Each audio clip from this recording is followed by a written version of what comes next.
আসসালামু আলাইকুম, কেমন আছেন সবাই? আশা করি সবাই অনেক ভালো আছেন। এই যে সুন্দর একটা জায়গা দেখতেছেন, ছেওয়া জায়গা। এই যে মাঠটা দেখো মামা, মানে এই মাঠের যত কৃষক আছে সব এইখানে এসে রেস্ট নেয়। মানে সুন্দর একটি জায়গা। এখানে দেখেন কত কিছু আছে। এই যে ওর নাম হচ্ছে মিন্টু। মামা মিন্টুর একটু পরিচয় করে দিন।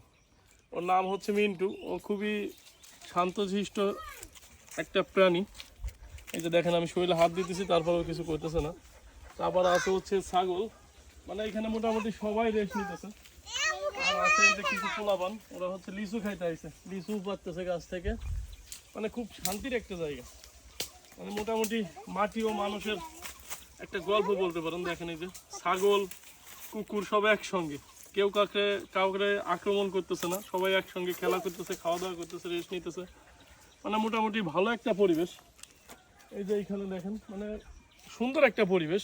এইখানে এই মাঠের পুরো কৃষকরা এইখানে এসে রেস্ট নেয়। আমাদের সরকারের উচিত প্রত্যেকটা মাঠে একটা করে এই কৃষকদের একটা রেস্ট হাউস বানায় দেওয়া, যাতে তারা পানি এবং রেস্ট নিতে পারে। কারণ হচ্ছে আমাদের মাঠে মানে রেস্ট নেওয়ার মতো কোনো জায়গা নাই, এরকম গাছ গাছালির নিচে হচ্ছে এসে রেস্ট নাই। তা একটা নির্দিষ্ট একটা যদি জায়গায় থাকে তাহলে সবচাইতে ভালো হয়, যে ওইখানে এসে সবাই পানি থাকবে এবং হচ্ছে রেস্ট নিতে পারবে আর কি।